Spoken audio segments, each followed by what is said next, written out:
Good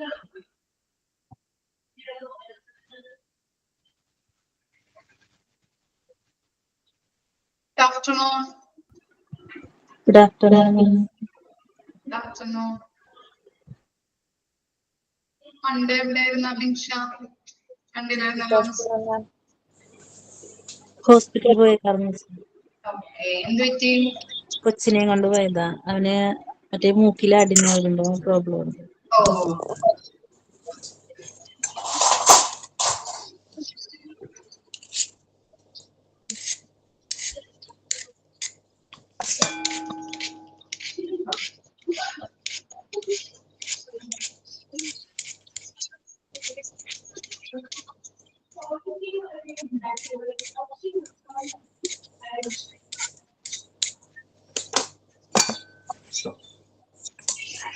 food കഴിച്ചല്ലോ. കഴിച്ചു. നമ്മൾ എടുത്തുകൊണ്ടിരുന്നത് talent management ആയിരുന്നു.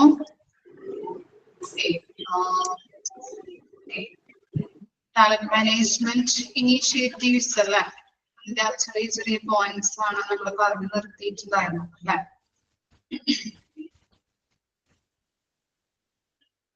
ഓക്കെ, അതിലെ പ്രൊവൈഡിങ് ഓപ്പർച്യൂണിറ്റീസ് വരെയല്ലേ നമ്മൾ പറഞ്ഞു നിർത്തിയത്.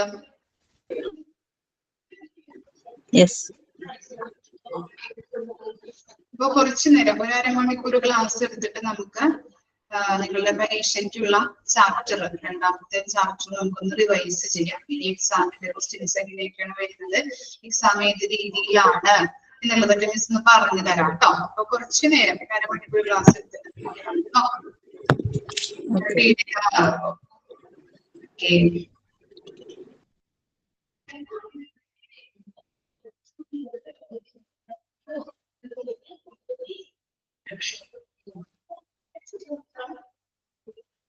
അപ്പൊ നമ്മള് ഇനീഷ്യേറ്റീവ്സ് ആണ് അല്ലെ, ടാലന്റ് മാനേജ്മെന്റ് ഇനീഷ്യേറ്റീവ്സിന്റെ ചെറിയ ചെറിയ പോയിന്റ്സ് ആണ് നമ്മൾ പറഞ്ഞു നിർത്തിയത്.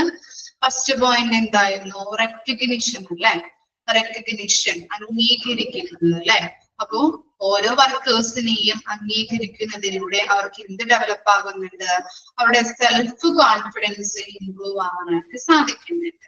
അതുപോലെ റെമ്യൂണറേഷൻ ആൻഡ് റിവാർഡ്. റെമ്യൂണറേഷൻ എന്ന് പറഞ്ഞാൽ എന്താണ്? സാലറി അല്ലെ, വേജസ്, അവർക്ക് കൊടുക്കുന്ന സാലറിയില് അവര് എന്താണ്, നല്ല രീതിയിലുള്ള സാലറി ആണെങ്കിൽ ബെറ്റർ ആയിട്ട് പെർഫോം ചെയ്യാനായിട്ടും അവർക്ക് സാറ്റിസ്ഫാക്ഷൻ ഉണ്ടാവാനായിട്ടും സാധിക്കുന്നുണ്ട് അല്ലെ.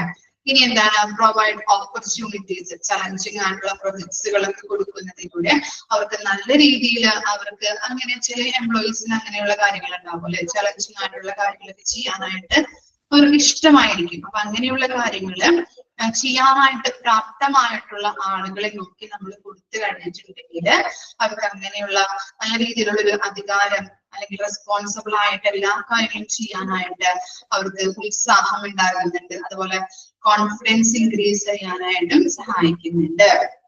ഇനി ജോബ് ഡിസൈൻ. ഓക്കെ, ഇനി നെക്സ്റ്റ് പറയുന്നതാണ് role design. Role design. The role of employees in the organization must be designed to keep them occupied and committed. It must be flexible enough to inculcate and adapt to the employees' talent and knowledge. Role ഡിസൈനിൽ പറയുന്നത് എന്താണ്? ജീവനക്കാരുടെ കഴിവ് അല്ലെ, ജീവനക്കാരുടെ കഴിവ്, employees talent, അതുപോലെ തന്നെ അവരുടെ ഉത്പാദനക്ഷമത, ജോലി സംതൃപ്തി, ജോബ് സാറ്റിസ്ഫാക്ഷൻ എന്നിവ പരമാവധിയാക്കുന്ന തരത്തില് റോളുകള് നമ്മൾ ക്രമീകരിച്ചു കൊടുക്കണം. മനസ്സിലായോ? ജീവനക്കാരുടെ കഴിവ്, ഉത്പാദനക്ഷമത, അതുപോലെ ജോലി സംതൃപ്തി എന്നിവ പരമാവധിയാക്കുന്ന വിധത്തിൽ നമ്മൾ റോളുകള് ഡിസൈൻ ചെയ്യാൻ, ക്രമീകരിക്കുക. അതുവഴി സ്ഥാപനത്തിന് അർത്ഥവത്തായ സംഭാവന നൽകാനായിട്ട് അവരെ അനുവദിക്കുന്നുണ്ട്. ഓക്കെ, അപ്പോ അതുവഴി ഇങ്ങനെയാണ് ജീവനക്കാരുടെ കഴിവ്, ഉൽപാദനക്ഷമത, അതുപോലെ തന്നെ അവരുടെ സംതൃപ്തി, എംപ്ലോയീസിന്റെ സാറ്റിസ്ഫാക്ഷൻ അനുസരിച്ചിട്ട് അവർക്ക് ഒതുങ്ങുന്ന രീതിയിലുള്ള ജോലി തരങ്ങള് അവർക്ക് കൊടുക്കുന്നതിലൂടെ എന്താണ് ഈ സ്ഥാപനത്തിന് നല്ല രീതിയിലുള്ള അച്ചീവ് ചെയ്യാനായിട്ടുള്ള അവരുടെ എയിം ആയാലും ഗോൾ ആയാലും ഈ എംപ്ലോയീസ് വഴി അച്ചീവ് ചെയ്യാൻ പറ്റൂല. നമുക്ക് സാറ്റിസ്ഫാക്ഷൻ ഉള്ള ജോബ് ആണെങ്കിൽ എന്താണ് അവർക്ക് അവരുടെ ഉൽപാദനക്ഷമത വർദ്ധിപ്പിക്കാനായിട്ടും നല്ല രീതിയിൽ ജോലി ചെയ്യാനായിട്ടും റെസ്പോൺസിബിൾ ആയിട്ടും ഉത്തരവാദിത്തത്തോട് കൂടിയിട്ട് അതുപോലെ തന്നെ അതോറിറ്റിയിലെ അധികാരത്തോട് കൂടിയിട്ട് എന്തൊക്കെയാണ് അവരുടെ ഡ്യൂട്ടീസ്, എന്തൊക്കെയാണ് അവരുടെ റെസ്പോൺസിബിലിറ്റീസ് എന്നൊക്കെ അറിഞ്ഞുകൊണ്ട് ജോലി ചെയ്യുന്നതിലൂടെ ഈ ഓർഗനൈസേഷന്റെ ഗോള് അച്ചീവ് ചെയ്യാനായിട്ട് സഹായിക്കുന്നുണ്ട്. ഇനി എന്താണ് ജോബ് റൊട്ടേഷൻ? ജോബ് റൊട്ടേഷൻ എന്ന് പറഞ്ഞു കഴിഞ്ഞാല് employees lack enthusiasm if they perform the same kind of work daily. Thus, job rotation or temporary shifting of employees from one job to another within the organization is essential to keep them engaged and motivated. അപ്പൊ എന്താണ് ഈ job rotation എന്ന് പറഞ്ഞാല് ദിവസവും ഒരേ തരത്തിലുള്ള ജോലി ചെയ്യുന്ന ജീവനക്കാർക്ക് എന്ത് ചെയ്യും?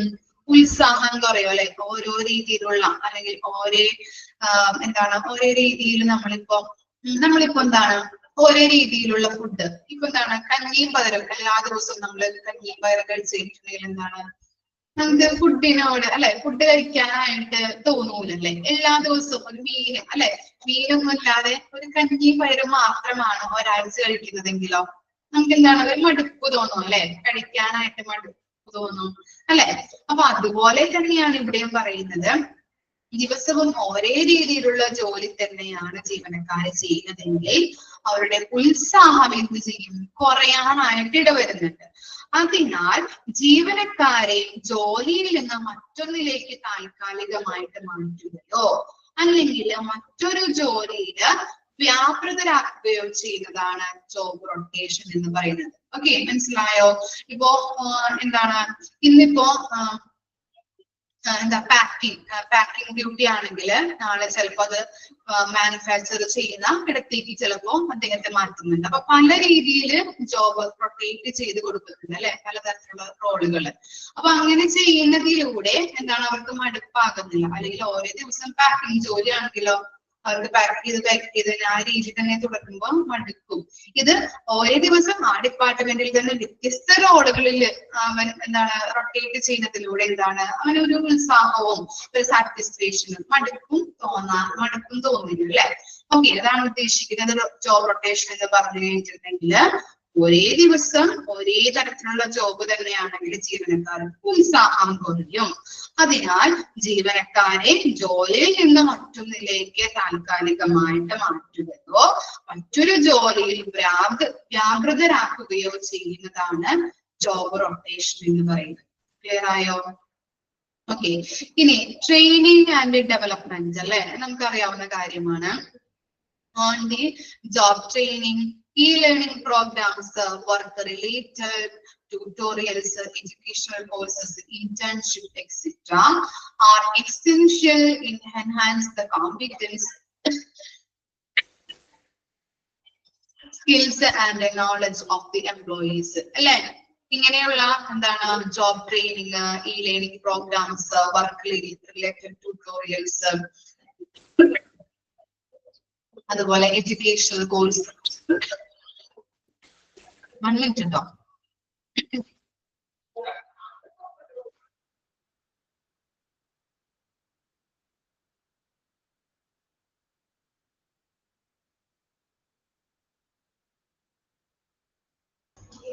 ഓക്കെ, അപ്പൊ ഇങ്ങനെയുള്ള job training, e-learning programs, work related tutorials, educational course, internship ഒക്കെ എന്താണ് ഒരു തരത്തിൽ പറഞ്ഞിട്ടുണ്ടെങ്കിൽ ആളുകൾക്ക് കൊടുക്കുന്ന ഒരു ട്രെയിനിങ് ആണ് അല്ലെ. എന്തിനു വേണ്ടിയിട്ടാണ് ഇങ്ങനെ ട്രെയിനിങ് നമ്മൾ കൊടുക്കുന്നത്? എന്തിനു വേണ്ടിയിട്ടായിരിക്കാം? പറഞ്ഞു നോക്കിയേ, എന്തിനു വേണ്ടിയിട്ടായിരിക്കാം? ഇതിനു വേണ്ടിയിട്ടാണ് ഇങ്ങനെ ട്രെയിനിങ് കൊടുക്കുന്നത്. അവർക്ക് കൂടുതൽ അവരുടെ ജോബില് നല്ല രീതിയിൽ സ്കിൽ ഡെവലപ്പ് ആവാനായിട്ട്, പ്രാക്ടിക്കലി കിട്ടും അവർക്ക് അല്ല, നോളജ് ഡെവലപ്പ് ആവാൻ ചാൻസ്. അതുകൊണ്ട് തന്നെ നല്ല രീതിയിൽ വർക്ക് ചെയ്യുന്നത് അല്ലേ.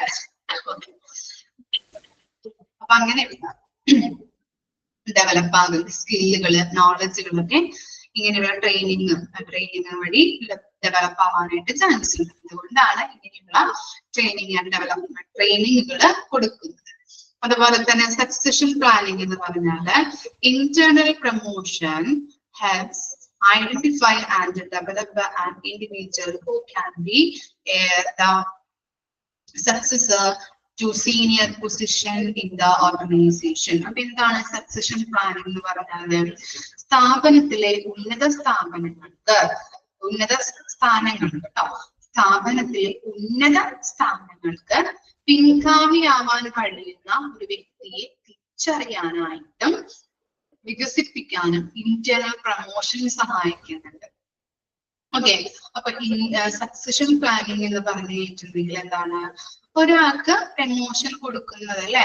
ഓക്കെ, ഇന്റേണൽ പ്രമോഷൻ എന്ന് പറഞ്ഞാൽ എന്താണ്, ചിലപ്പോ ആദ്യം റിസപ്ഷനിസ്റ്റ് ആയിട്ടായിരിക്കാം, പിന്നെ എന്താണ് ഓഫീസിലെ സ്റ്റാഫ് ആവും അല്ലെ, പിന്നെ പല ഡിപ്പാർട്ട്മെന്റിലെ മാനേജർ, അങ്ങനെ എന്താണ് ഇതൊന്നും പൊസിഷനിലോട്ട് പോകാനായിട്ട് ഇടവരുന്നുണ്ട് അല്ലെ. എക്സ്പീരിയൻസ് അനുസരിച്ചും സ്കില്ലും നോളജും അനുസരിച്ചൊക്കെ എന്താണ് ഓരോ വർഷം കൂടുന്നതോറും സ്കിൽ ഡെവലപ്പ് ആകുന്നുണ്ട്, നോളജ് ഡെവലപ്പ് ആകുന്നുണ്ട്, എക്സ്പീരിയൻസ് ആവുന്നുണ്ട് അല്ലെ കൂടുതൽ. അപ്പോ പൊസിഷൻ മാറുന്നുണ്ട് അല്ലെ. അങ്ങനെ പ്രമോഷൻ കിട്ടി പോകുന്നതിലൂടെ സഹായിക്കുന്നുണ്ട്. അതാണ് സക്സഷൻ പ്ലാനിങ്ങിലൂടെ ഉദ്ദേശിക്കുന്നത്. ഇനി എന്താ പറയുന്നത്, ഫ്ലെക്സിബിലിറ്റി നമുക്ക് നോക്കാം. എന്താണ് ഫ്ലെക്സിബിലിറ്റി എന്ന് പറഞ്ഞു കഴിഞ്ഞാല് providing a flexible work environment to the employees make them more adaptable to the organisation and bring out their creativity. അപ്പൊ എന്താണ് ഉദ്ദേശിക്കുന്നത് ഫ്ലെക്സിബിലിറ്റി എന്ന് പറഞ്ഞാല് വഴക്കം, നമുക്കറിയാം അല്ലെ. ഫ്ലെക്സിബിൾ ആയിട്ടുള്ള ഒരു എൻവയോൺമെന്റ് ആണെങ്കിൽ, ഫ്ലെക്സിബിൾ വർക്കിംഗ് എൻവയോൺമെന്റ് ആണെങ്കിൽ, അങ്ങനെയുള്ള വർക്കിംഗ് എൻവയോൺമെന്റ് എംപ്ലോയീസിനെ പ്രൊവൈഡ് ചെയ്യുന്നതിലൂടെ അവരെന്താണ് ആ സ്ഥാപനത്തോട് കൂടുതൽ പൊരുത്തപ്പെടാനായിട്ട് അല്ലെ, അഡാപ്റ്റബിൾ ആവാനായിട്ട് ചാൻസ് ഉണ്ട് ഇല്ലേ.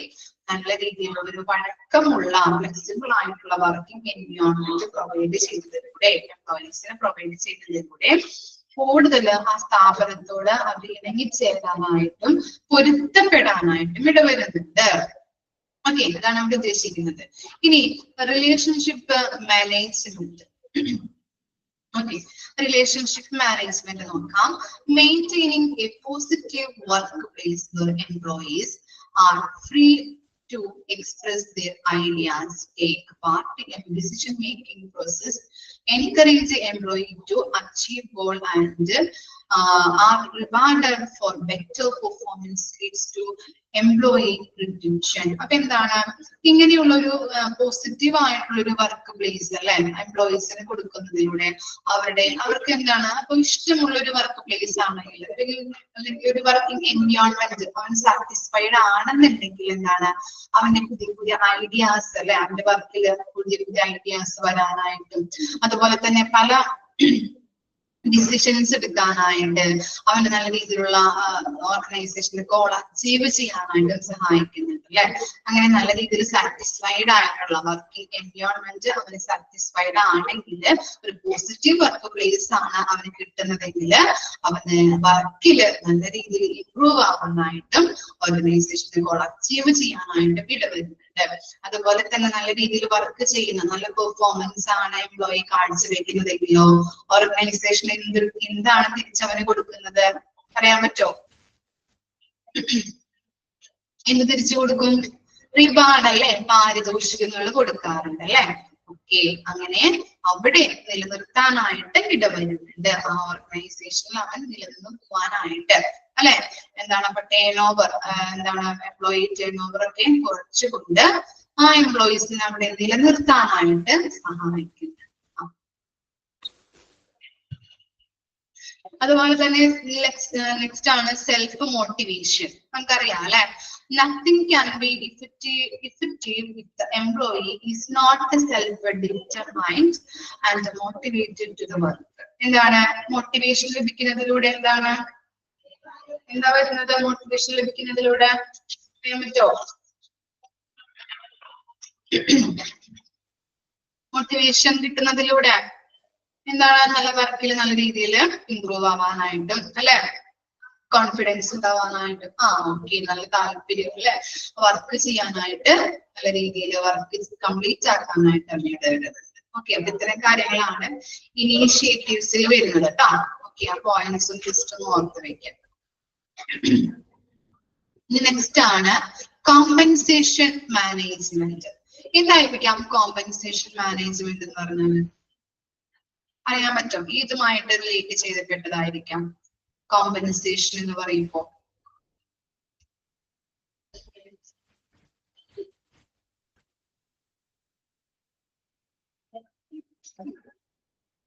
പറയാൻ പറ്റുമോ? കോമ്പൻസേഷൻ എന്ന് പറയുമ്പോ എന്താണ്? സാലറിയുമായിട്ടല്ലേ, റെമ്യൂണറേഷൻ, വേജസ് അല്ലെ, എംപ്ലോയീസിന് കൊടുക്കുന്ന കോമ്പൻസേഷൻ എന്ന് പറഞ്ഞാൽ എന്താണ്? സാലറിയുമായിട്ട് റിലേറ്റ് ചെയ്യപ്പെട്ടതാണ്. മനസ്സിലായോ? ഓക്കെ, അപ്പൊ നമുക്ക് നോക്കാം എന്താണ് കോമ്പൻസേഷൻ മാനേജ്മെന്റ്. ഇമ്പോർട്ടന്റ് ആണ് കോമ്പൻസേഷൻ മാനേജ്മെന്റ്, അണ്ടർലൈൻ ചെയ്യാം. Compensation management refers to the establishment and implementation of sound policies, practice, programs of employee compensation. അപ്പൊ എന്താണ്? എംപ്ലോയി കോമ്പൻസേഷനുമായിട്ട് ബന്ധപ്പെട്ട പോളിസീസ്, പ്രോഗ്രാംസ്, പ്രാക്ടീസസ് ഇംപ്ലിമെന്റ് ചെയ്യുകയും എസ്റ്റാബ്ലിഷ് ചെയ്യുകയും ചെയ്യുന്നതിനെയാണ് ഈ കോമ്പൻസേഷൻ മാനേജ്മെന്റ് എന്നതുകൊണ്ട് ഉദ്ദേശിക്കുന്നത്. മനസ്സിലായോ? എംപ്ലോയി കോമ്പൻസേഷൻ എന്നതുകൊണ്ട് ഉദ്ദേശിക്കുന്നത് എന്താണ്? വേജസ്, റെമ്യൂണറേഷൻ, സാലറിയുമായിട്ട് ബന്ധപ്പെട്ടതാണ് അല്ലെ കോമ്പൻസേഷൻ. അപ്പോ എംപ്ലോയീസിന്റെ കോമ്പൻസേഷനുമായിട്ട് ബന്ധപ്പെട്ട നമുക്ക് വെറുതെ സാലറി കൊടുക്കാൻ പറ്റുമോ? അതിന് പ്രൊസീജിയർ ഉണ്ട്, പോളിസീസ് ഉണ്ട്, പ്രാക്ടീസുകൾ ഉണ്ട് അല്ലെ. നമുക്കറിയാം ഓർഗനൈസേഷനിൽ എല്ലാ കാര്യങ്ങളും ചെയ്യുന്നതിനുള്ള ഗൈഡ് ലൈൻസ് ഉണ്ടാവും, പോളിസീസ് ഉണ്ടാവും, പ്രാക്ടീസുകൾ ഉണ്ടാവും അല്ലെ. അപ്പൊ ഓരോ രീതിയിലും ഓരോ നയങ്ങളിലൂടെ വേണം നമ്മൾ ഓരോ കാര്യങ്ങളും ചെയ്യാനായിട്ട്. അപ്പൊ ഇതിനും എംപ്ലോയീസിന്റെ റെമ്യൂണറേഷൻ കൊടുക്കുന്ന രീതിയിലും കുറച്ച് പോളിസീസും പ്രോഗ്രാംസും പ്രാക്ടീസുകളൊക്കെ ഉണ്ട്. അത് ഇംപ്ലിമെന്റ് ചെയ്യുന്നതും അത് എസ്റ്റാബ്ലിഷ് ചെയ്യുകയും ചെയ്യുന്ന മാനേജ്മെന്റ്, അതിനെയാണ് നമ്മൾ പറയുന്നത് കോമ്പൻസേഷൻ മാനേജ്മെന്റ്. ഇനി എന്താണ്? It is essentially the application of a systematic and scientific approaches of compensating the employee for their work in a fair, equitable and logical manner. അപ്പോ ഇനി കോമ്പൻസേഷൻ നൽകുന്നത് ഏതൊക്കെ രീതിയിലായിരിക്കണം? കോമ്പൻസേഷൻ അല്ലെങ്കിൽ കോമ്പൻസേഷൻ മാനേജ്മെന്റ് എന്ന് പറയുന്നത് എന്താണ്? സിസ്റ്റമാറ്റിക് ആൻഡ് സയന്റിഫിക് അപ്രോച്ച് ആണ് അല്ലെ. അതുപോലെ തന്നെ ഇങ്ങനെ ഏതൊക്കെ രീതിയിലാണ് നൽകേണ്ടത്? ഫെയർ ആയിട്ട്, ഇക്വിറ്റബിൾ ആയിട്ട്, അതുപോലെ തന്നെ ലോജിക്കൽ മാനറിൽ അല്ലെ. ഫെയർ എന്ന് പറഞ്ഞു കഴിഞ്ഞിട്ടുണ്ടെങ്കിൽ ന്യായമായിട്ടും, അതുപോലെ ഇക്വിറ്റബിൾ ഈക്വലി തുല്യമായിട്ടും, ലോജിക്കൽ മാനർ എന്ന് പറഞ്ഞാലോ യുക്തിപരമായിട്ടും വേണം ഇങ്ങനെയുള്ള പ്രതിഫലം ആളുകൾക്ക് കൊടുക്കാനായിട്ട്, എംപ്ലോയീസിന് കൊടുക്കാനായിട്ട്. ഇപ്പോ എന്താണ്? ഈ റൈസിന്റെ പേരിലോ അല്ലെങ്കിൽ എന്തെങ്കിലും റിലീജിയന്റെ പേരിലോ ഒക്കെ ആളുകളെ മാറ്റി നിർത്താതെ എല്ലാവർക്കും ഈക്വൽ, തുല്യമായിട്ടും ന്യായമായിട്ടും യുക്തിപരമായിട്ടുള്ള രീതിയിലും വേണം കോമ്പൻസേഷൻ കൊടുക്കാനായിട്ട്. ഓക്കെ, ഇനി കോമ്പൻസേഷൻ മാനേജ്മെന്റ് is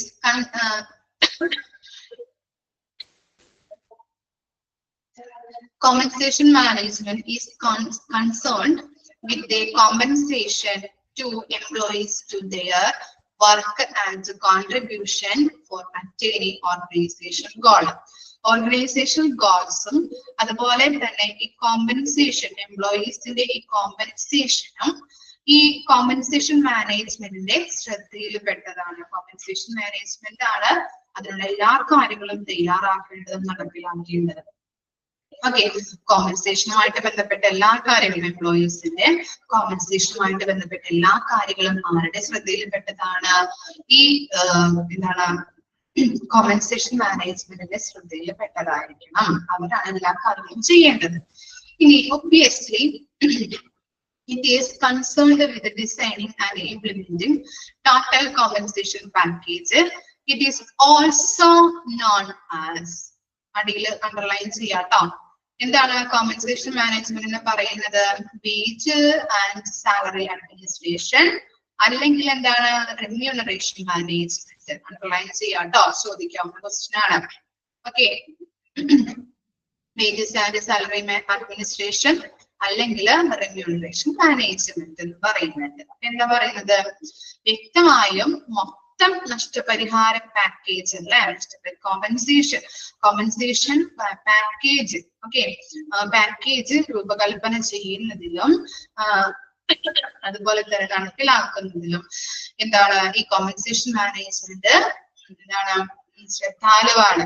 അതുപോലെ തന്നെ വേതന ശമ്പള അഡ്മിനിസ്ട്രേഷൻ എന്നല്ലേ എന്താണ് സാലറി വേജ് അഡ്മിനിസ്ട്രേഷൻ എന്നും അല്ലെങ്കിൽ റെമ്യൂണറേഷൻ മാനേജ്മെന്റ് പ്രതിഫല മാനേജ്മെന്റ് എന്നും ഇതിനെ അറിയപ്പെടുന്നുണ്ട്. ഓക്കെ, ഇനി നെക്സ്റ്റ് നോക്കാം. ഒരു ഡെഫിനിഷൻ കൊടുത്തിട്ടുണ്ട് അല്ലെ, നമുക്ക് നോക്കാം. അക്കോർഡിംഗ് ടു ആരാണ്? കാസിയോ 1995 ഇറക്കിയ ഡെഫിനിഷൻ ആണ്. നോക്കാം. The compensation includes direct cash payment and indirect payment in form of employees' benefit and the incentive to motivate employees to strive for a higher level of productivity. എന്താണ് കാസിയോന്റെ അഭിപ്രായത്തില് ഈ compensation management എന്ന് പറഞ്ഞിട്ടുണ്ടെങ്കിൽ ഉയർന്ന ഉൽപാദനക്ഷമതയ്ക്കായി പരിശ്രമിക്കാൻ ജീവനക്കാരെ പ്രേരിപ്പിക്കുന്നതിനായിട്ട് ജീവനക്കാരുടെ ആനുകൂല്യങ്ങളുടെയും പ്രോത്സാഹനങ്ങളുടെയും രൂപത്തിൽ നേരിട്ടുള്ള പണമടയ്ക്കലുകളും പരോക്ഷമായ പണമടയ്ക്കലുകളും ഡയറക്റ്റ് ഓർ ഇൻഡയറക്റ്റ്. ഓക്കെ, അതിനെയാണ് നമ്മൾ ഉദ്ദേശിക്കുന്നത്. നേരിട്ടുള്ളതോ അല്ലെങ്കിൽ പരോക്ഷമായതോ ആയ പണമടയ്ക്കലുകളും നഷ്ടപരിഹാരത്തില് ഉൾപ്പെടുന്നുണ്ട്. ഓക്കെ, അപ്പോ ഇങ്ങനെയുള്ള കോമ്പൻസേഷൻ എന്തൊക്കെയാണ് ഉൾപ്പെടുന്നത്? നേരിട്ടുള്ളതും ഡയറക്റ്റും ഇൻഡയറക്റ്റ് ആയിട്ടുള്ളത് കേട്ടോ. ഓക്കെ, അപ്പോ അതാണ് കാസിയോന്റെ അഭിപ്രായത്തില് കോമ്പൻസേഷൻ എന്ന് പറഞ്ഞു കഴിഞ്ഞാല് ഉയർന്ന ഉൽപാദനക്ഷമതയ്ക്കായിട്ട് പരിശ്രമിക്കുക അല്ലെ, നല്ല രീതിയിൽ ജോലി എടുത്തു കഴിഞ്ഞിട്ടുണ്ടെങ്കിൽ എന്താണ് ശമ്പളം കിട്ടുന്നുണ്ട് നമുക്കല്ലേ. ഓക്കെ, ജോലി എടുത്തില്ലാന്നുണ്ടെങ്കിലോ നമ്മുടെ റെസ്പോൺസിബിലിറ്റി അല്ലെങ്കിൽ ഡ്യൂട്ടി ഒന്നും കറക്റ്റ് ആയിട്ട് ചെയ്തില്ല എന്നുണ്ടെങ്കിൽ എന്താണ് ശമ്പളം കുറയോ കൂടോ? എന്താ ചെയ്യാ? എന്ത് ചെയ്യും? കുറയും. ചിലപ്പോ ഓർഗനൈസേഷൻ എന്ന് പറഞ്ഞു വിടാൻ സാധ്യതയുണ്ടല്ലേ. അപ്പോ ഉയർന്ന ഉൽപാദനക്ഷമതയ്ക്കായിട്ട് പരിശ്രമിക്കാൻ ജോലിക്കാരെ പരിശ്രമിക്കുന്നതിനായിട്ട് ജീവനക്കാരുടെ ആനുകൂല്യങ്ങളും പ്രോത്സാഹനങ്ങളുടെയും രൂപത്തില് നേരിട്ടുള്ള പണമടയ്ക്കലുകളും പരോക്ഷമായ പണമടയ്ക്കലുകളും നഷ്ടപരിഹാരത്തിൽ ഉൾപ്പെടുത്തുന്നു. ഓക്കെ, ഇനി നെക്സ്റ്റ് ആണ് concept of compensation management. Compensation management, also known as wage and salary administration and remuneration management or reward management. Underline ചെയ്യാട്ടോ. റിവാർഡ് മാനേജ്മെന്റ് എന്നും കൂടി പറയുന്നുണ്ട്. രണ്ട് കാര്യം നമ്മൾ ഇതിന് മുമ്പ് പഠിച്ച രണ്ട് കാര്യങ്ങള് കഴിഞ്ഞ പാരഗ്രാഫിൽ പഠിച്ചിട്ടുണ്ടായിരുന്നു. റിവാർഡ് മാനേജ്മെന്റ് കൂടി പുതിയതായിട്ട് ഇതിൽ പറയുന്നുണ്ട് കേട്ടോ. അണ്ടർലൈൻ ചെയ്ത് വെക്കാം. Is concerned with the design and implementing a total compensation package. എന്താണ്? വേതന ശമ്പളം അല്ലെ, വേതന ശമ്പളം അതുപോലെ പ്രതിഫലന മാനേജ്മെന്റ് എന്ന് എല്ലാ കാര്യങ്ങളും നമ്മളിവിടെ പറയുന്നുണ്ട്. എന്തൊക്കെയാണ് കോമ്പൻസേഷൻ മാനേജ്മെന്റിനെ പറയുന്നത്? വേജസ് ആൻഡ് സാലറി അഡ്മിനിസ്ട്രേഷൻ എന്ന് പറയുന്നുണ്ട്. മറ്റൊരു പേര് എന്താണ്? റെമ്യൂണറേഷൻ മാനേജ്മെന്റ് എന്ന് പറയുന്നുണ്ട്. റിവാർഡ് മാനേജ്മെന്റ് എന്ന് പറയുന്നുണ്ട് അല്ലെ. ഓക്കെ, ഇതൊക്കെ എന്താണ്? മൊത്തം നഷ്ടപരിഹാര കോമ്പൻസേഷൻ പാക്കേജ് രൂപകൽപ്പന ചെയ്യുന്നതിലും നടപ്പിലാക്കുന്നതിലും ശ്രദ്ധ കേന്ദ്രീകരിച്ചിരിക്കുന്നുണ്ട്. ഇനി എന്താണ്? The traditional concept of wages and salary administration emphasized on only determination of wages and salary structure of organization settings. അതുപോലെ എന്താണ് വേതന ശമ്പള ഭരണം എന്നിവ പരമ്പരാഗത ആശയം സംഘടനാ ക്രമീകരണങ്ങളിലെ വേതന ശമ്പള ഘടനയുടെ നിർണയത്തിൽ മാത്രമാണ് ഊന്നൽ നൽകിയിട്ടുള്ളത്. കാണാൻ പ്രതീക്ഷിക്കുന്നത് traditionally concept of wages and salary administration emphasise പരമ്പരാഗതമായിട്ടുള്ള വേജസ് ആൻഡ് സാലറി അഡ്മിനിസ്ട്രേഷൻ ഊന്നൽ കൊടുക്കുന്നത് എന്തിനാണ്? Wages and salary structure of organisation സെറ്റിംഗ്സിനാണ്. ഇനി however over the passage of time many more forms compensation entered the business fields which necessitated to take wage and salary administration in the comprehensive way with the suitable changes.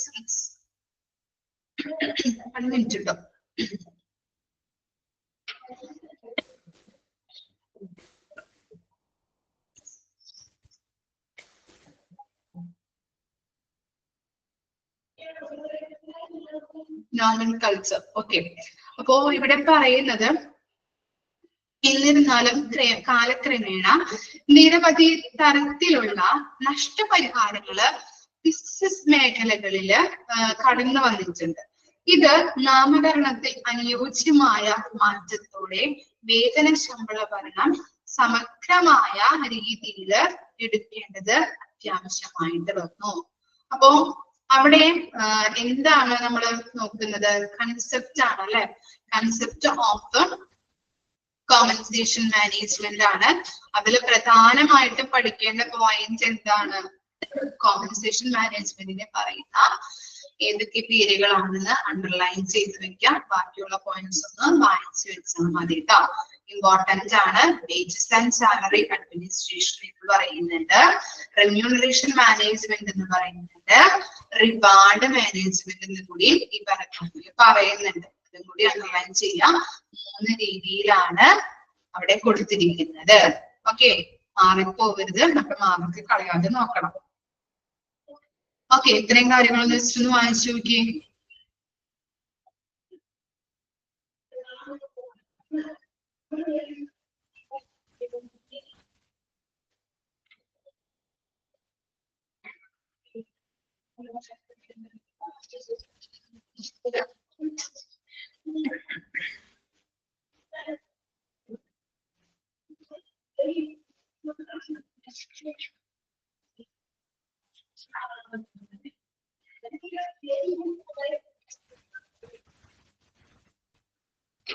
വായിച്ചു നോക്കാം കേട്ടോ. Doubt ഉണ്ടെങ്കിൽ ചോദിച്ചോളൂ.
Okay, വായിച്ചു കഴിഞ്ഞോ? എന്തെങ്കിലും doubt ഉണ്ടോ? Okay, അപ്പോ ജസ്റ്റ് നമുക്കൊന്ന് സെക്കൻഡ് ചാപ്റ്ററിലെ മോക്ക് ടെസ്റ്റ് ഒന്ന് ജസ്റ്റ് ഒന്ന് നോക്കാം കേട്ടോ.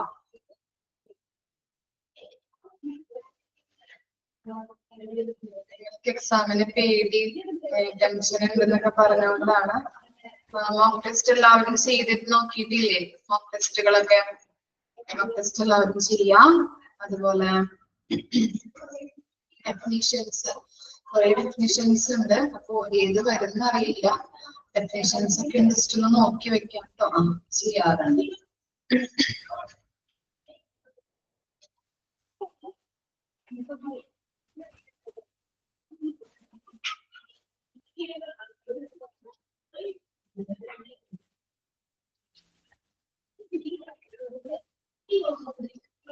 ഓക്കെ, എന്താണ് റിക്രൂട്ട്മെന്റ് എന്നുള്ളത് ഫസ്റ്റ് ലൈനിൽ തന്നിട്ടുണ്ട് അല്ലെ? അതൊന്ന് ജസ്റ്റ് നോക്കാം കേട്ടോ. എന്താണ് റിക്രൂട്ട്മെന്റ്? ചിലപ്പോ വന്നിട്ടുണ്ടെങ്കിൽ നമുക്ക് എഴുതാം. ഓക്കെ, ഉണ്ടാവും വിശ്വസിക്കുന്നു. അതുപോലെ തന്നെ ഡെഫിനേഷൻ ഒന്ന് ജസ്റ്റ് ഒന്ന് നോക്കി വെക്കാം. വന്നാൽ നമുക്ക് എഴുതണം. അതുപോലെ എന്താണ് recruitment can be defined as എന്നുള്ളതും ഒന്ന് നോക്കി വെക്കണം.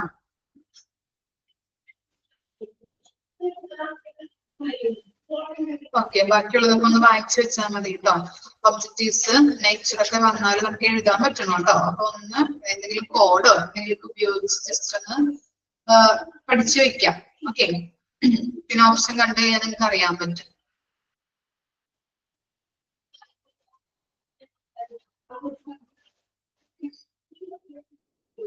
അതുപോലെ എന്താണ് എക്സ്റ്റേണൽ ഫാക്ടേഴ്സ്, ഇന്റേണൽ ഫാക്ടേഴ്സ് എന്താണ് എന്നുള്ളത് നോക്കി വെക്കാം.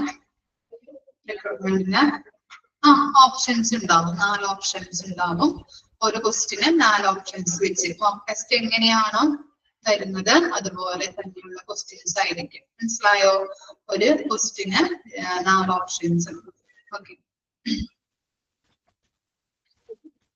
ഇനി പ്രോസസ് ഒന്ന് നോക്കി വെക്കാം. എത്ര എണ്ണമാണ് റിക്രൂട്ട്മെന്റിന്റെ പ്രോസസ് എന്നുള്ളത്.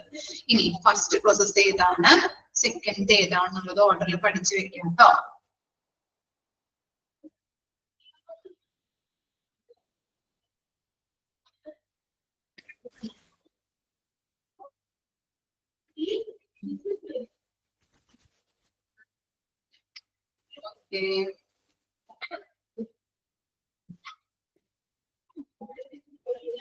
അതുപോലെ ഈ ഇൻഡയറക്റ്റ് മെത്തേഡ്, ഡയറക്റ്റ് മെത്തേഡ് ഒക്കെ ഇല്ലേ എക്സ്റ്റേണൽ സോഴ്സിന്റെ, അതൊക്കെ ഏതൊക്കെയാണെന്നുള്ളത് നോക്കി വെക്കാം കേട്ടോ. സ്കൗട്ടിങ് എന്താണ് എന്നുള്ളത് പഠിക്കാനാണ് മോക്ക് ടെസ്റ്റിലൊക്കെ ചെയ്ത് തന്നിട്ടുണ്ടായിരുന്നു ക്വസ്റ്റ്യൻസ്. അതുപോലെ തന്നെ ചില കാര്യങ്ങൾ അതെ എന്താണ് state or public exchange are also known as എന്താണ് എംപ്ലോയ്മെന്റ് എക്സ്ചേഞ്ച് അല്ലെങ്കിൽ ലേബർ എക്സ്ചേഞ്ച് ആണ്. അതൊക്കെ ജസ്റ്റ് ഒന്ന് നോക്കി വെക്കാം. ചോദിച്ചിട്ടുണ്ടെങ്കിൽ നമുക്ക് എഴുതാൻ പറ്റണം. അതുപോലെ മെറിറ്റ്സ്, ഡിമെറിറ്റ്സ്. ഓക്കെ, അതുപോലെ എന്താണ് KSA, എന്താണ് അതിന്റെ expanded form? Knowledge, skill, ability. ഇനി എന്താണ് സെലക്ഷൻ? സെലക്ഷന്റെ ഡെഫിനിഷൻ നോക്കാം. എന്താണ് സെലക്ഷൻ എന്നുള്ളത് നോക്കാം. ഒബ്ജക്റ്റീവ്സ് ലിസ്റ്റ് ഒന്ന് നോക്കി വെക്കാം.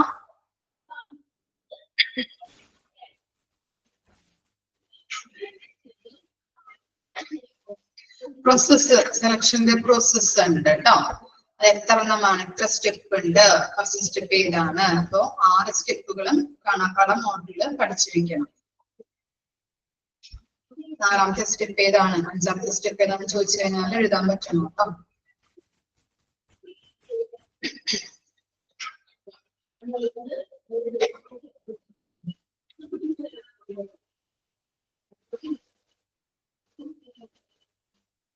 കണ്ടന്റ് ഏതാണ്, അപ്ലിക്കേഷൻ ഫോം എന്താണ്, കണ്ടന്റ് ഫോം അതിന്റെ കണ്ടന്റ്, അപ്ലിക്കേഷൻ ഫോമിന്റെ കണ്ടന്റ് ഏതൊക്കെയാണ് നോക്കിയാൽ മതി. Selection test is also known as, ചോദിച്ചാൽ എഴുതാൻ പറ്റണം കേട്ടോ. ഏതൊക്കെ ടെസ്റ്റുകൾ ഉണ്ടെന്നൊന്ന് ഓർത്ത് വെക്കാം. ഓക്കെ, ആപ്റ്റിറ്റ്യൂഡ് ടെസ്റ്റിൽ ഏതൊക്കെയാണുള്ളത്? Intelligent test, mechanical aptitude test, psychomotor ടെസ്റ്റുകൾ, അങ്ങനെ പലതരത്തില് ക്ലാസിഫൈ ചെയ്തിട്ടുണ്ട്. അതൊക്കെ ഒന്ന് നോക്കാം. ഓക്കെ, ആപ്റ്റിറ്റ്യൂഡ് ടെസ്റ്റിൽ ഏതൊക്കെയാണുള്ളത്, അതുപോലെ അച്ചീവ്മെന്റ് ടെസ്റ്റിൽ ഏതൊക്കെയാണുള്ളത് അതൊന്ന് ഓർത്ത് വെക്കാം കേട്ടോ. ഓരോന്നും പഠിച്ചു വെക്കാം. ഓരോ ടെസ്റ്റുകളും എന്താണെന്നുള്ളത് ജസ്റ്റ് ഒന്ന് നോക്കി വെക്കാം. അതുപോലെ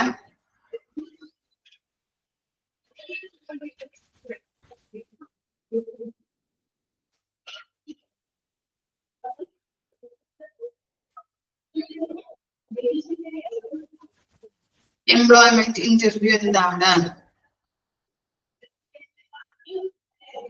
ടൈപ്സ് ഓഫ് ഇന്റർവ്യൂ ഇമ്പോർട്ടന്റ് ആണ്. ക്വസ്റ്റ്യൻ ചോദിച്ച് കണ്ടിട്ടുണ്ട്. ഓക്കെ, ഓരോന്നും ഏതൊക്കെയാണെന്നുള്ളത് പഠിക്കാം.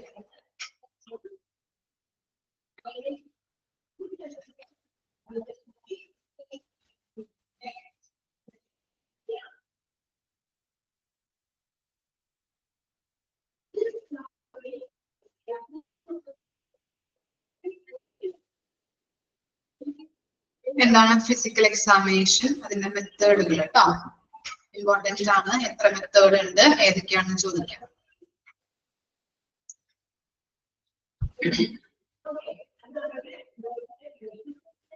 Reference cheque is also known as. Okay, എന്താണ് റെഫറൻസ് ചെക്ക്?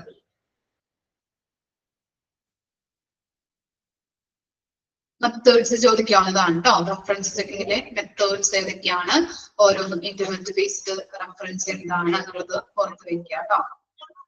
ഓരോന്നും അങ്ങനെ പഠിക്കണം കേട്ടോ. ടെലിഫോൺ റെഫറൻസ് എന്താണ്, written reference, personal reference, education institution. Okay, next എന്താണ് ജോബ് ഓഫർ ചോദിക്കാം. ടൈപ്സ് ഒന്ന് ജസ്റ്റ് ഒന്ന് നോക്കി വെക്കാം. കണ്ടൻസ്, ജോബ് ഓഫറിൽ എന്തൊക്കെ കണ്ടൻസ് ഉണ്ടാവും എന്നുള്ളത് കേട്ടോ.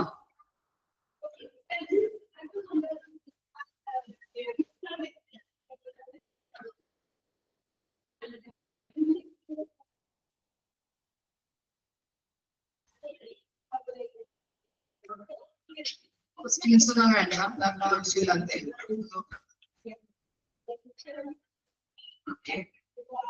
എന്താണ് ഇൻഡക്ഷൻ? ഇൻഡക്ഷൻ എന്താണ്, അതിന്റെ ഡെഫിനേഷൻസ് ഒക്കെ നോക്കാം. പർപ്പസ്,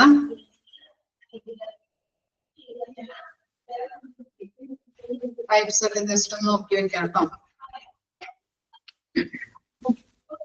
പ്രോസസ്, ഓറിയന്റേഷന്റെ പ്രോസസ് എത്ര എണ്ണമാണുള്ളത്, ഏതൊക്കെയാണ്?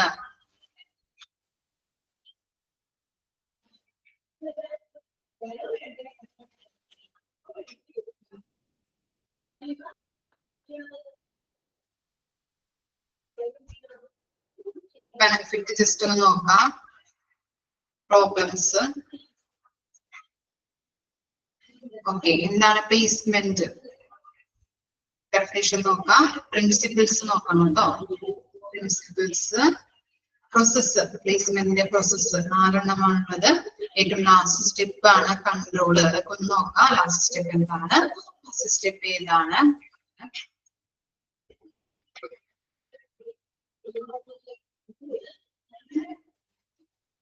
ഓക്കെ, നമ്മുടെ കംപ്ലീറ്റ് ആയിട്ടുണ്ട് കേട്ടോ. ഇത്രയും ഇമ്പോർട്ടന്റ് ആണ്. ബാക്കിയുള്ളത് ജസ്റ്റ് ഒന്ന് വായിച്ചു വെക്കാം കേട്ടോ. കുറെ അധികം കോയിൻസിഡൻസിന് അറിയാം, കുറെ പോയിന്റ്സ് ഉണ്ട്. അപ്പോ ചിലപ്പോ നമുക്ക് വായിക്കുമ്പോഴും എഴുതുമ്പോഴൊക്കെ ഒന്നും എന്താണ് ഈ മൈൻഡിൽ ഇരിക്കണമെന്നില്ല അല്ലേ. ഓക്കെ, പറ്റണ പോലെ ജസ്റ്റ് ഒന്ന് പഠിച്ച് ചെയ്തു കേട്ടോ. കുഴപ്പമില്ല. മോക്ക് ടെസ്റ്റ് എന്തായാലും നോക്കാം.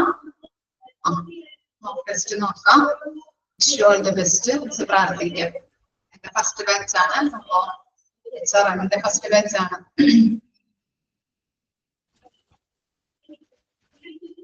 എന്താണ് ഗ്രൂപ്പിലുള്ളത്, എന്താണ് മനസ്സിലായോ? പിന്നെ ഒരു കാര്യം, നിങ്ങക്ക് ടൈം ടേബിൾ കിട്ടിയില്ലേ? 1-ാം തീയതി ആണല്ലേ നിങ്ങൾക്ക് എക്സാം. എത്ര മണിക്കാണ് സ്റ്റാർട്ട് ചെയ്യുന്നത്? 2 മണിക്കല്ലേ സ്റ്റാർട്ട് ചെയ്യുന്നത്? 2 മണിക്ക് സ്റ്റാർട്ട് ചെയ്യും അല്ലെ. അപ്പോ എല്ലാവരും എന്താണ് നമ്മുടെ വാട്സപ്പ് ഗ്രൂപ്പില് ഒരു ലിങ്ക് വരും. അതൊക്കെ പറഞ്ഞു തന്നിട്ടില്ല അല്ലെ? തന്നിട്ടുണ്ടോ ആരെങ്കിലും? ഗ്രൂപ്പിൽ വരും, പേടിക്കേണ്ട ആവശ്യമില്ല കേട്ടോ. നിങ്ങളുടെ വാട്സപ്പ് ഗ്രൂപ്പിൽ ലിങ്ക് വരും. അപ്പൊ ഒരു 1:45 ആകുമ്പത്തിനും എല്ലാവരും കയറിയിരിക്കാം. 2 മണി ആകുമ്പത്തിനുമാണ്. എന്റെ ഫസ്റ്റ് ബാച്ച്, എന്റെ HRMന്റെ ഫസ്റ്റ് ബാച്ച് നിങ്ങളാണ്. അപ്പോ HRM 4th ബാച്ച് വരെ ഉണ്ട്, ഫസ്റ്റ് ബാച്ചാണ് നിങ്ങള്. അപ്പോ എന്താ പറഞ്ഞത്, 2 മണിക്കായിരിക്കും എക്സാം സ്റ്റാർട്ട് ചെയ്യുന്നത്. അപ്പൊ ഒരു 1:45 ആകുമ്പത്തിനും കയറിയിരിക്കാം. അപ്പൊ നിങ്ങളുടെ വാട്സപ്പ് ഗ്രൂപ്പ് ഉണ്ടല്ലോ, നിങ്ങൾക്ക് വാട്സപ്പ് ഗ്രൂപ്പിലോട്ട് ലിങ്ക് വരും എക്സാമിന്റെ. 2 മണി ആകുമ്പത്തിനും 1:55 ഒക്കെ ആകുമ്പത്തിനേക്കും 2 മണി ആകുമ്പത്തിനും ലിങ്ക് വരും.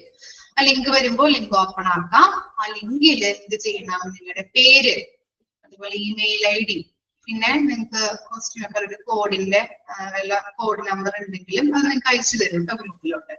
അപ്പൊ ആ കോഡും കൂടി ജസ്റ്റ് ഒന്ന്, കോഡ് ഉണ്ടെങ്കിൽ ഒന്ന് അടിച്ചു കൊടുത്തിട്ട് എക്സാമിന് തുടങ്ങാം. ഓക്കെ.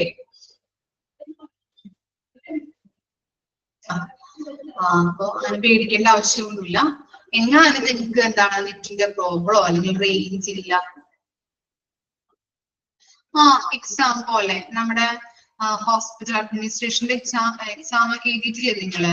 ചിലവരൊക്കെ പിച്ചയിലുള്ള പിള്ളേരൊക്കെ തന്നെയല്ലേ? അതുപോലെ തന്നെയാണ് കേട്ടോ, പേടിക്കേണ്ട ആവശ്യമില്ല. അല്ലാത്തവർക്ക് വേണ്ടിയാണ് മിസ് പറഞ്ഞത്. അപ്പോ വാട്സപ്പ് ഗ്രൂപ്പിലെ ലിങ്ക് വരും. ആ ലിങ്കിൽ ക്ലിക്ക് ചെയ്യുമ്പോ നിങ്ങളുടെ പേര്, ഇമെയിൽ ID അടിക്കാതെ നിങ്ങൾ എഴുതരുത് കേട്ടോ, സബ്മിറ്റ് ആവില്ല. അപ്പൊ അതുകൊണ്ടാണ് പറയുന്നത് ഇമെയിൽ ID അടിക്കാം, പേരടിക്കാം. അതുപോലെ നിങ്ങളുടെ എന്താണ് റോൾ നമ്പറിന്റെ കോഡ് എന്തെങ്കിലും ഉണ്ടാവും, അപ്പൊ അതും കൂടി ഒന്ന് അടിക്കുക. ഇനി കയറാൻ പറ്റുന്നില്ല, അല്ലെങ്കിൽ നെറ്റ് പോയി റേഞ്ച് ഇല്ലാത്ത അവസ്ഥയൊക്കെ വന്നു കഴിഞ്ഞാൽ ജസ്റ്റ് ഒന്ന് ഓഫീസിലോട്ട് വിളിച്ച് പറഞ്ഞാൽ മതി കേട്ടോ. പേടിക്കേണ്ട, അവർ സെപ്പറേറ്റ് ആയിട്ട് നിങ്ങൾക്ക് ലിങ്ക് ഒക്കെ അയച്ചു തരും. പേടിക്കേണ്ട ആവശ്യമില്ല. അങ്ങനെ കിട്ടാതെയോ ലിങ്ക് വരുന്നില്ല, ഓപ്പൺ ആക്കാൻ പറ്റുന്നില്ല, അങ്ങനെയൊക്കെ ഉണ്ടെങ്കിൽ പരിഭ്രമിക്കേണ്ട ആവശ്യമില്ല. നമുക്ക് ഓഫീസിലോട്ട് വിളിച്ച് പറഞ്ഞിട്ടുണ്ടെങ്കിൽ നമുക്ക് സെപ്പറേറ്റ് ആയിട്ട് ഫോൺ നമ്പറൊക്കെ വാങ്ങിച്ചെടുത്ത് ലിങ്ക് തരുന്നത് കേട്ടോ. പേടിക്കേണ്ട. അപ്പൊ ഇപ്പോഴേ തന്നെ പഠിച്ചു തുടങ്ങാം കേട്ടോ, ഇനി സമയമില്ല. കിട്ടുന്ന സമയം, നമ്മളൊക്കെ അമ്മമാരാണെന്ന് അറിയാം. അപ്പോ കിട്ടുന്ന സമയം കുറച്ച് സമയം നമ്മുടെ HRMന് വേണ്ടിയിട്ട് മാറ്റിവെക്കാം. നമ്മുടെ ചാപ്റ്റർ അറിയാലോ, ഒന്നും പോലെയല്ലേ. 2 എന്ന് പറയുന്നത് ഇത്തിരി വലിയ ചാപ്റ്റർ ആണ് അല്ലെ, നമുക്കറിയാം. അപ്പോ ഇടയ്ക്കിടയ്ക്കും ജസ്റ്റ് ഒന്ന് റിവൈസ് ചെയ്യാം. മോക്ക് ടെസ്റ്റ് ക്വസ്റ്റ്യൻസ് എടുത്ത് നോക്കി വെക്കാം. ഓരോ ഇതുണ്ടാവും, ഡെഫിനിഷൻ നിർബന്ധമായിട്ട് പഠിക്കണം. അതുപോലെ എക്സ്പാൻഡ് ഫോമിന്റെ കാര്യങ്ങളൊക്കെ ഞാൻ പറഞ്ഞില്ലേ, അതുപോലെ തന്നെ ഓരോ കാര്യങ്ങളും, ഒബ്ജക്റ്റീവ്സ്, അതുപോലെ പ്രോസസ്സ്, ഓരോന്നിന്റെ പ്രോസസ്സ്, എത്ര സ്റ്റെപ്പുകളാണ് വരുന്നത് നമുക്കുള്ളത് ഒന്ന് റിവൈസ് ചെയ്ത് ഇടയ്ക്കിടയ്ക്ക് നോക്കാം കേട്ടോ. ഓക്കെ, ഇത്രയും കാര്യങ്ങളുള്ളൂ. നന്നായിട്ട് പഠിക്കാം, പരീക്ഷ ചെയ്ത്. ഓക്കെ, 60 മാർക്കിലാണ് കേട്ടോ എക്സാം, അറിയാലോ അത്. എല്ലാവരും എത്ര മാർക്ക് വാങ്ങിക്കും? എത്ര മാർക്ക് വാങ്ങിക്കും?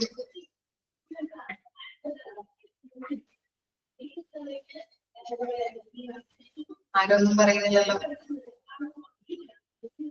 മാക്സിമം അല്ലെ? ഓക്കെ, മാക്സിമം നോക്കിയാൽ മതി, കുഴപ്പമില്ല. 55 മേലെ വാങ്ങിക്കോ? 50, 55. ഓക്കെ, നോക്കാം അല്ലെ?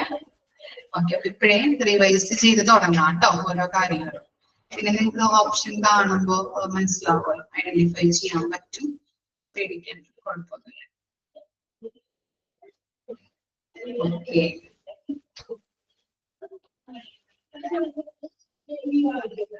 ജസ്റ്റ് ഒന്ന് മോക്ക് ടെസ്റ്റ് ഒന്ന് മിസ് നോക്കാം കേട്ടോ. ഓക്കെ, ജസ്റ്റ് ഒന്ന് ഒരു ക്വസ്റ്റ്യൻസ് മിസ് പറയാം. ജസ്റ്റ് നിങ്ങളെ ആൻസർ ഐഡന്റിഫൈ ചെയ്യാൻ പറ്റുന്നുണ്ടോ നോക്കട്ടോ. Okay, Dash can be defined as the process of finding out prospective candidate for filling actual or projected vacancies in an organization. Selection, staffing, recruitment. Okay.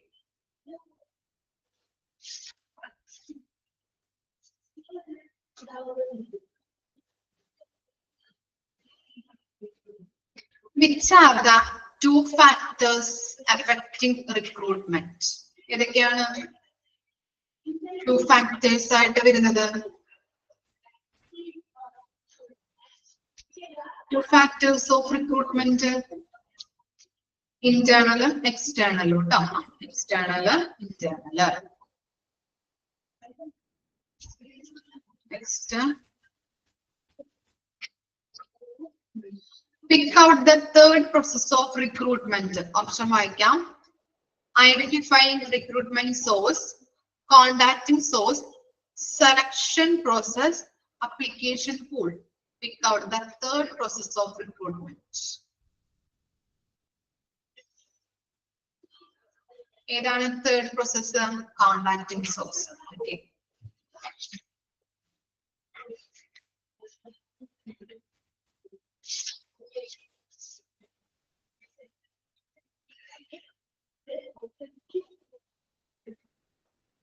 State employment agencies are also known as state employment agencies are also known as dash.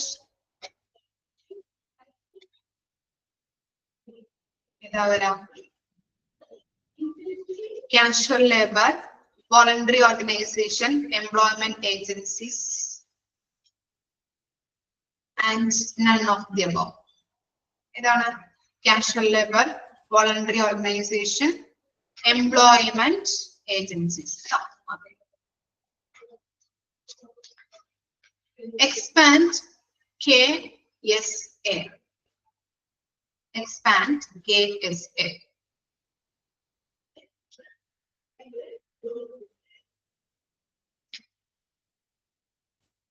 Knowledge. S എന്താ skill. And the ability. Okay, very good.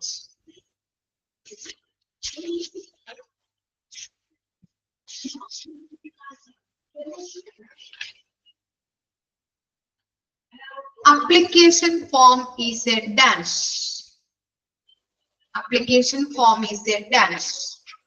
Financial document, legal document, technical documents, business documents. Legal document. Civil Rights Act established in dash. 1964, 1965, 1961, 1960. Civil Rights Act 1964.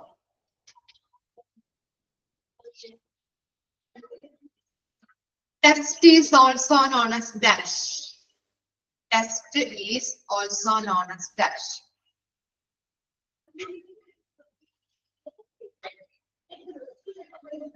Test എന്നിട്ട് പറയാം. Psychology. Okay.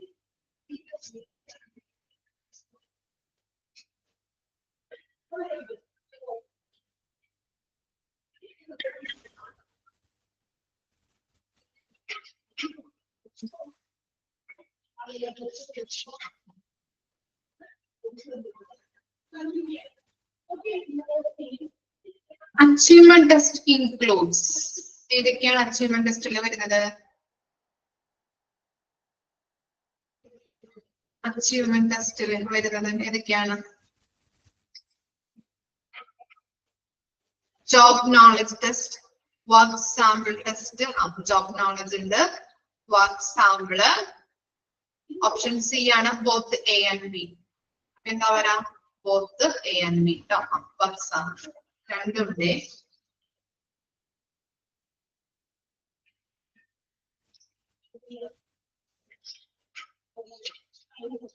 Dash is pre-planned test. ഇതാണ് dash is pre-planned test. Interview, selection test, achievement test, none of the above. Dash is pre-planned test. Selection test, interview, achievement test ആണോ? എന്താ പറയാ Vishnu? Dash is pre-planned test. Selection test ആണ് ട്ടോ.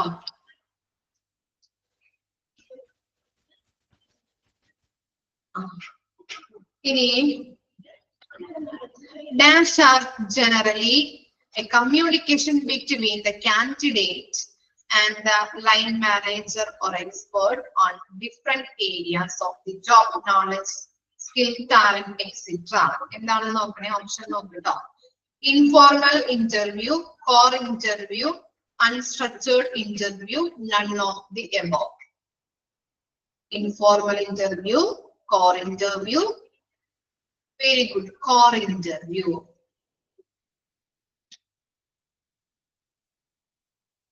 How many steps are in the interview process? How many steps are in the interview process? Option A 5, option B 4, option C 6, option D 7. Okay, so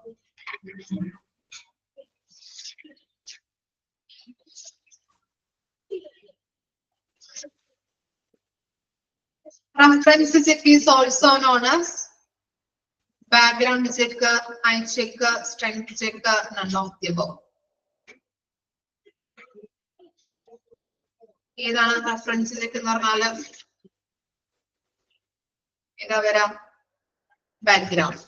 okay.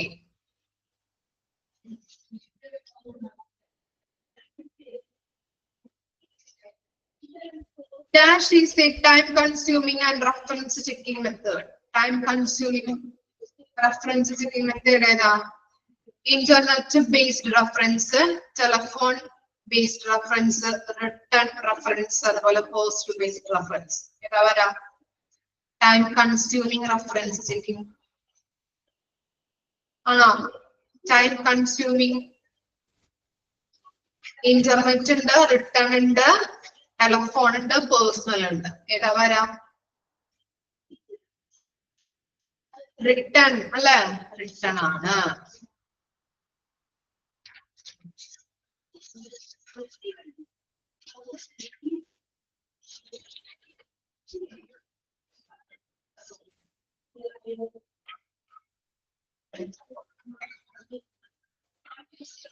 Definition ഞാൻ പറഞ്ഞിട്ടില്ല കേട്ടോ. Definition പഠിക്കണം കേട്ടോ. Importance ആണ്. ഓരോന്നിന്റെയും എടുത്ത് പഠിക്കണം കേട്ടോ. ഇമ്പോർട്ടൻസ് ആണ്. അതിന്റെ വരുന്ന അറിയില്ല നമുക്ക്. ടെസ്റ്റില് ഞാനിപ്പോ നിങ്ങൾക്ക് തരുന്നതിൽ ഞാൻ പറഞ്ഞില്ല. പഠിക്കാം കേട്ടോ.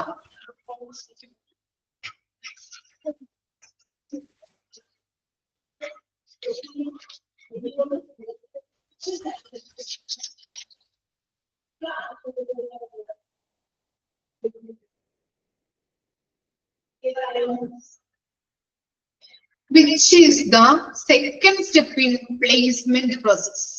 ഏതാണ് വരാം? Which is the second step in placement process? Okay, placement process ലെ second step ഏതാണ്? വായിക്കാം option. Data collection, evaluation, control, none of the above. ഏതാ വരാം? Very good, evaluation. ഓക്കെ, ഒരുവിധം നമ്മൾ നോക്കിയിട്ടുണ്ട്. മോക്ക് ടെസ്റ്റ് അപ്പൊ നോക്കാം. അപ്പോ ഓൾ ദ ബെസ്റ്റ് എല്ലാവർക്കും. നല്ല രീതിയിൽ എക്സാം എഴുതാം. സമയം കിട്ടുമ്പോഴൊക്കെ ടെസ്റ്റ് ഒന്ന് വായിക്കാം കേട്ടോ. നമ്മളുടെ റിക്രൂട്ട്മെന്റ് ആൻഡ് സെലക്ഷൻ ടെസ്റ്റ് ഒന്ന് വായിച്ചു വെക്കാം. സമയമുണ്ട് നിങ്ങൾക്ക്. ഇടയ്ക്കിടയ്ക്കൊന്ന് വായിക്കാം. കുറെ ഉള്ളത് കൊണ്ട് ചിലപ്പോൾ അങ്ങോട്ട് ഇങ്ങോട്ട് മാറിപ്പോവാൻ ചാൻസ് ഉണ്ട്. ടെക്നീഷ്യൻ കുറെ കാര്യങ്ങളുണ്ട് നമുക്ക് പഠിക്കാനായിട്ട് ചാപ്റ്ററിൽ. ജസ്റ്റ് ഒന്ന് വായിച്ചു വെക്കാം. ഓക്കെ, ഇമ്പോർട്ടന്റ് ആയിട്ടുള്ളത് പറഞ്ഞത് ഒന്ന് നോക്കാം. Okay, thank you.